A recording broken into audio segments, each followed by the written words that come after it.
ప్రకాశం జిల్లా కనిగిరి నియోజకవర్గంలో వైసీపీ నుంచి టీడీపీలోకి వలసలు జోరుగా సాగుతున్నాయి. కనిగిరి మండలం చాకిరాల పంచాయతీలో వైసీపీకి చెందిన 50 కుటుంబాలు టీడీపీలో చేరాయి. కేటీఆర్ టెక్నో స్కూల్ అధినేత కుందూరు తిరుపతి రెడ్డి ఆధ్వర్యంలో ఏర్పాటు చేసిన కార్యక్రమంలో కనిగిరి టీడీపీ ఇన్ఛార్జ్ డాక్టర్ ముక్కు ఉగ్ర నరసింహారెడ్డి 50 కుటుంబాలు టీడీపీ తీర్థం పుచ్చుకున్నాయి. ఈ సందర్భంగా కుందూరు తిరుపతి రెడ్డి మాట్లాడుతూ ఉగ్ర నరసింహారెడ్డితోనే నియోజకవర్గం అభివృద్ధి సాధ్యమని, అందుకు గతంలో ఆయన చేసిన అభివృద్ధి నిదర్శనమని అన్నారు. 1924 మనం చూసాము. ఏమైనా మనకు ఒక్కటే చేశాడు. జగన్మోహన్ రెడ్డి గారు చేసింది అంటే బటన్ నొక్కుంటూ వచ్చాడు.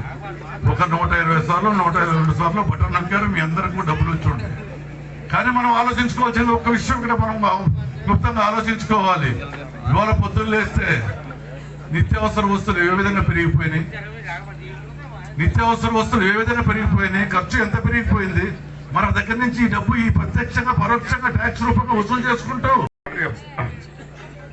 నిర్మూలించాలంటే వెలుగొండ నీళ్లు, తాగునీరు మనం తెచ్చుకోవాలి ఇంటింటికి. ఇక్కడ చదువుకుంటే మన ఉపాధి అంటే వాళ్ళకి కావాల్సినవి మనం సప్లై చేస్తే అది బాగుపడితే అదే విధంగా విద్య మీద కూడా అవగాహన పెరుగుద్ది. నిమ్స్ వస్తాయి, వలసలు నివారించవచ్చు. చాలా మందికి రైల్లో కోరిక అనుకుంటా, దర్శి దాకా వచ్చింది ఆయన చిన్నగా.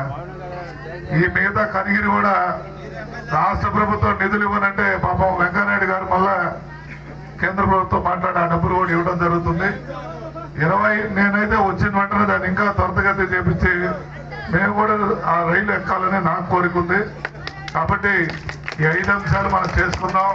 ఇక్కడ స్థానికంగా ఉన్న ప్రతి విషయంలో ఈరోజు మున్సిపాలిటీలు కానీ పంచాయతీలు కానీ ఇంకా అభివృద్ధి చేసి అవసరమైతే మన కనిగిరి చుట్టుపక్కలన్నీ కూడా మున్సిపాలిటీగా మార్చి ఈ గ్రామాలు కూడా దాంట్లో కొంత తీసుకొని పారిశుద్ధ్యం ఇవన్నీ కూడా డెవలప్ చేసే విధంగా చేయాలని.